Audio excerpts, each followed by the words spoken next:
এই সমস্যার মুখে তার গোটা পরিবারকে পড়তে হয়েছে। লাগবে না তার গোটা পরিবারকে পড়তে হয়েছে, এটা তোমরা সবাই দেখেছে।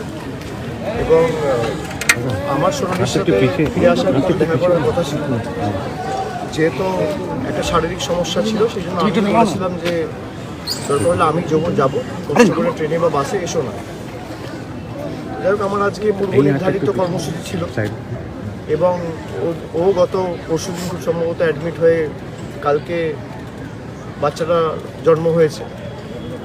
এবং যে সমস্ত কথা আমি সোনালির মুখে শুনলাম, যেভাবে ওদেরকে হ্যারাস করা হয়েছে, প্রথমত দিল্লি পুলিশের তো আপনারা শুনেছেন, তারপর জোর জবরদস্তি বিএসএফকে দিয়ে বাংলাদেশে পুশব্যাক করা এবং একটা অন্তঃসত্ত্বা মহিলা তাকে লাঠি দিয়ে বেধড়ক মারা, তাকে যেভাবে টর্চার করেছে, ফিজিক্যালি করেছে, মানসিক। আর ফিজিক্যালি তো শুধু নয়, এটা শারীরিক অত্যাচার নয়, এটা মানসিক অত্যাচার।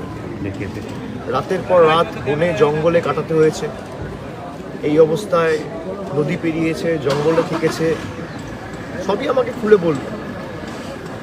এবং পরবর্তীকালে তারা ঢাকায় গিয়ে পৌঁছেছিল, সেখানে আবার বাংলাদেশ পুলিশ অ্যারেস্ট করেছিল, বাংলাদেশের জেলে তারা মাসের পর মাস কাটিয়েছে। তারপর দেশের হাইকোর্ট সুপ্রিম কোর্টের আদেশে, যদিও কেন্দ্র সরকারের তরফ থেকে কোনো রকম কোনো তৎপরতা দেখায়নি, চাপে পড়ে তাকে আনতে বাধ্য হয়েছে। তার স্বামী এখনও বাংলাদেশে রয়েছে, দানিশ শেখ।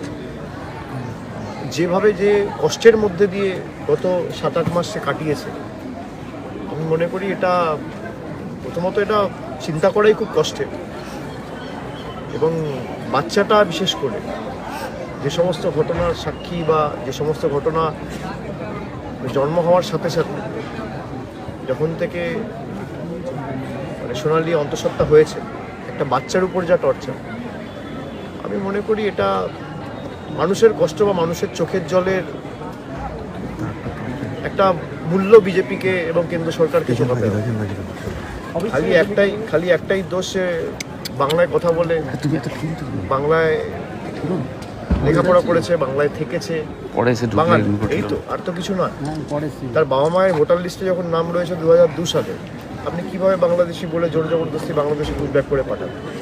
তো কোনো কারণ দেখাতে পারেন। হাইকোর্ট সুপ্রিম কোর্টে যখন মামলা হয়েছে, এটা তো গালে থাপ্পড় খেয়েছে ইউনিয়ন অফ ইন্ডিয়া।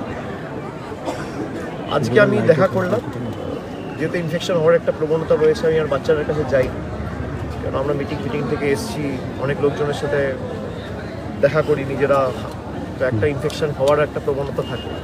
আমি নিজে সমস্ত প্রোটোকল মেনে ভিতরে গেছি, মাথায় টুপি, গাউন, মাস্ক পরে, বেশি কাউকে ঘুরতেও বারণ করেছে।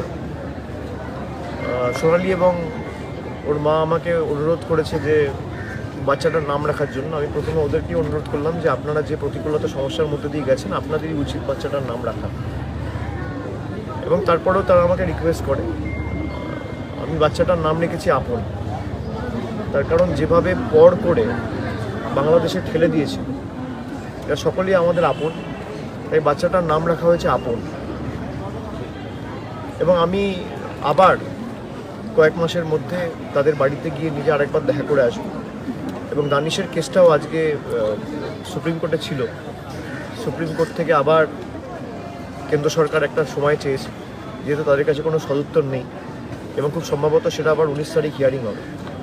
আমরা আমাদের তরফ থেকে যতটুকু সামর্থ্য রয়েছে, আইনজীবী থেকে শুরু করে ওরাল আর্গুমেন্ট যেগুলো হওয়া উচিত, আমরা যেখানে যা সাহায্য সহযোগিতা সহায়তা করা পুরোটাই করবো এবং যত দ্রুত সম্ভব দানিশকে ফিরিয়ে আনা যায় আমরা সেটা সুনিশ্চিত করব। আপনার আবেগের এই চোখের জলের জবাব আপনাকে দেখতে পাচ্ছি আমরা যে আপনার চোখে জল বেরোচ্ছে না, এটা বুঝবেন, এটা তো কোনোদিন মানুষের সাথে মেশেনি, এটা তো দাঙ্গা করে বেসিক্যালি ক্ষমতায় এসছে।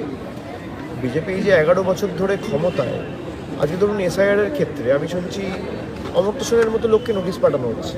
আপনি এর থেকে কী আশা করেন? এরা তো দাঙ্গা করে ক্ষমতায় এসছে।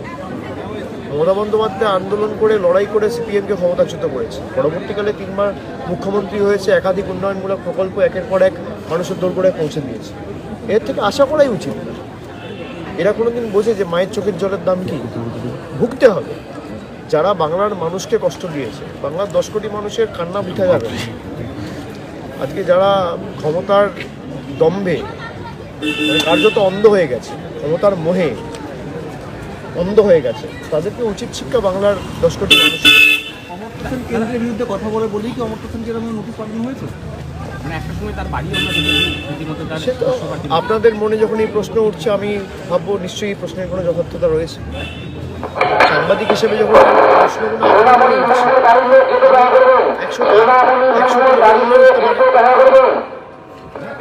100 হাসপাতাল চত্বর তো গাড়ি ঘোড়া দিতে হবে। দাদা, শুভেন্দু অধিকারী বারবার বীরভূম আসছে, বীরভূম নিয়ে কি বলবেন? গণতান্ত্রিক দেশ, যে যেখানে ইচ্ছা যেতে পারে, তাতে অসুবিধা কী আছে? খালি ভোটের সময় না, সারা বছর আসুক। আমাদের প্রতিনিধিরা তো সারা বছর থাকে, খালি ভোটের সময় না। SIR এর সময় যেভাবে মানুষকে হয়রানির শিকার হতে হয়েছে, মানুষ দেখেছে বিজেপি কোথাও মানুষের পাশে দাঁড়ায়, মানুষের কাছে সাহায্যের হাত বাড়ায়। তো যারা মানুষকে কাঁদিয়েছে, আগামী মানুষ তাদের ফিরবে। দাদা বলছি একটা লাস্ট প্রশ্ন, যে আপনি এড়িয়ে জনসভায় আসতে পারবেন, কিন্তু প্রধানমন্ত্রী অনেক বড় ব্যাপার। প্রধানমন্ত্রী সব আচরণ করেছে। আমি তো সাধারণ কর্মী, আমাকে যদি কেউ ষড়যন্ত্র করে আটকানোর চেষ্টা করে, আমি সেই ষড়যন্ত্র চূর্ণ বিচূর্ণ করতে যাই।